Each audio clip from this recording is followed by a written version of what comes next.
ये आपका 10वां प्रश्न। यहाँ आपको मैसूर और बेंगलोर के मध्य 132 किलोमीटर की दूरी है। यदि एक्सप्रेस गाड़ी सवारी गाड़ी से 1 घंटा कम समय लेती है और एक्सप्रेस गाड़ी की चाल सवारी गाड़ी से 11 किलोमीटर प्रति घंटा अधिक है तो दोनों रेलगाड़ियों की औसत चाल ज्ञात कीजिए।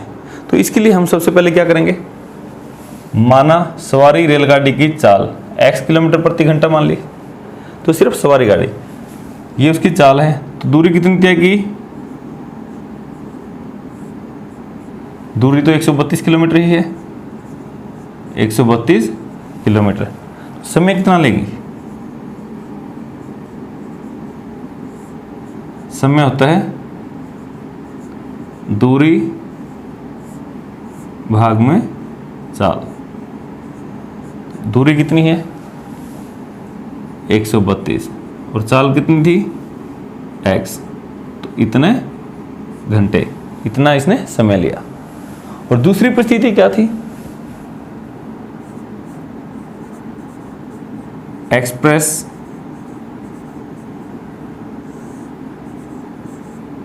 रेलगाड़ी की चाल,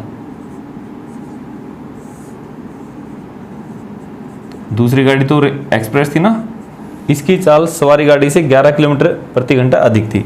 इसकी है x तो उसकी है इससे 11 अधिक, तो कितनी हो जाएगी x जमा 11 किलोमीटर प्रति घंटा। अब इस चाल से भी वो दूरी तो कितनी तय करेगी, दूरी तो वही था मैसूर से बेंगलोर 132 किलोमीटर। ये कितना समय लेगी, समय दूरी बटे चाल, दूरी है 132 और इसकी चाल कितनी थी x जमा 11, दूरी बटे चाल, दूरी बटे चाल, तो इतने घंटे का इसने समय लिया। अब प्रश्नानुसार ये सबसे इंपॉर्टेंट है, यहाँ से आपकी समीकरण बननी है। ये अगर आपसे गलत हो गया तो सारा ही गलत हो जाएगा। अब समय का अंतर कितना देर का है, 1 घंटा। पहले किसका आएगा, जो ज्यादा समय लिया। ज्यादा समय कौन लगी, जो धीमी गति से चली थी। धीमी गति से कौन सी थी, ये थी। तो ये समय है 132 बटे x माइनस दूसरे ने कितना समय लिया था, ये 132 बटे x जमा 11 और दोनों के समय में कितना अंतर था, 1 घंटा। उसने दे रखा था कि 1 घंटा कम समय लेती है। तो ये समीकरण मैंने किसकी सहायता से बनाई है, समय से। लिख देता हूं ताकि आपको समझने में आसानी रहे। ये भी समय है, ये भी समय है, ये भी समय है। दोनों ऊपर क्या दिखाई दे रहा है, 132, यहाँ भी 132 है, यहाँ भी 132। इसको कॉमन ले लेते हैं। कॉमन लेने के बाद क्या बच गया, 1 बटा x माइनस 1 बटा x जमा 11 बराबर में 1। अब देखो 132 एलसीएम लो, x जमा 11 बराबर 1।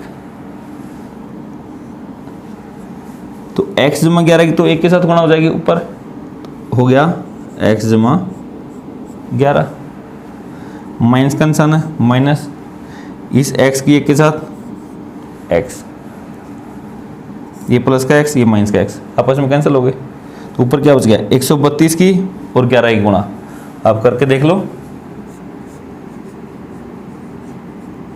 1452 बराबर। यहां पे क्या है, x की शक्ति 2 जमा 11x, क्योंकि जब x इसके साथ गुणा करोगे x गुणा x की शक्ति 2 जमा x की और 11 की 11x बराबर में 1 था। इसके बटे में 1 और सोच लो।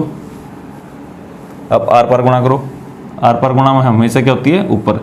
ये यहाँ हो जाएगा और ये यहाँ। अब 1 की और 1452 की गुणा 1452 बराबर इसकी और 1 की, x की शक्ति 2 जमा 11x।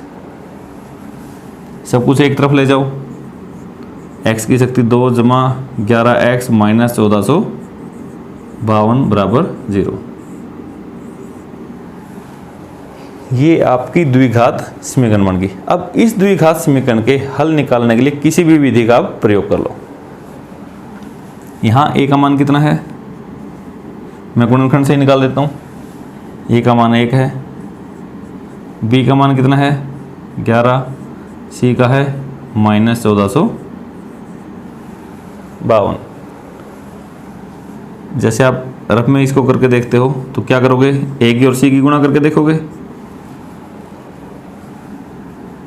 एक की और माइनस 1452 की गुणा, तो माइनस का 1452।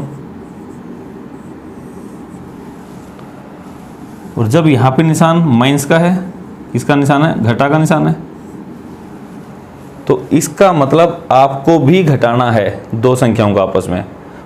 घटा के कितना आना चाहिए 11, और दोनों की गुणा करें तो कितना है 1452।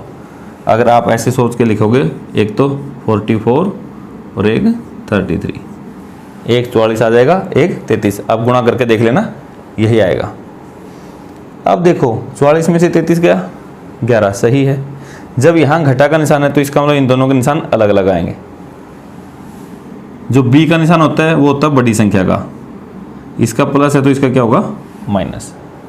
आपने ये दो संख्याएं सोचनी है, या आप इसको द्विघात सूत्र से कीजिए। क्या बन गई, x की शक्ति 2 जमा 11x की जगह क्या लिखो, प्लस का 44x माइनस का 33x माइनस का 1452 बराबर 0। यहां से देखो भाई क्या कॉमन आ गया, x आ गया कॉमन। x कॉमन लेने के बाद क्या बचेगा, x जमा 44 माइनस, अब यहां से क्या कॉमन आया आपको देख के एकदम से अंदाजा नहीं हो रहा है, लेकिन थोड़ा सा आइडिया यहां से भी तो आ जाता है। यहाँ पे x के आगे क्या है, कोएफिशिएंट जो इसका गुणांक है 1 है, तो इसका मतलब यहाँ भी 1 बचेगा, तो इसका मतलब 33 कॉमन आएगा। 33 कॉमन ब्रैकेट, 33 कॉमन लेने के बाद x, यहाँ माइनस है लेकिन बाहर माइनस ले चुके हैं तो निशान बदल जाएगा प्लस। इसको 33 से भाग दोगे कितना आ जाएगा 44 या 44। सारे में से क्या कॉमन आता है, x जमा 44 ब्रैकेट, क्या बच गया x माइनस 33 बराबर 0। एक बार तो इसको 0 रख दो और एक बार इसको 0 रख दो। इसको 0 रखने से तो x का मान कितना आया माइनस का 44, और यहाँ से x का मान कितना आया प्लस का 33। इसका मतलब जो ये आपकी द्विघात समीकरण थी, इसके तो दो उत्तर आ गए, दो हल आ गए, लेकिन आपकी समस्या का कौन सा हल है जो वैलिड है, ये तो हो नहीं सकता। क्यों नहीं हो सकता, x क्या है, चाल है, और चाल कभी भी माइनस में नहीं हो सकती, तो x का ये मान तो हो नहीं सकता। तो x का मान है 33। 33 मान आने का मतलब क्या हुआ, आप नीचे लिखोगे सवारी रेलगाड़ी की चाल बराबर 33 किलोमीटर प्रति घंटा। तो सवारी रेलगाड़ी कितनी होगी 33 किलोमीटर प्रति घंटा।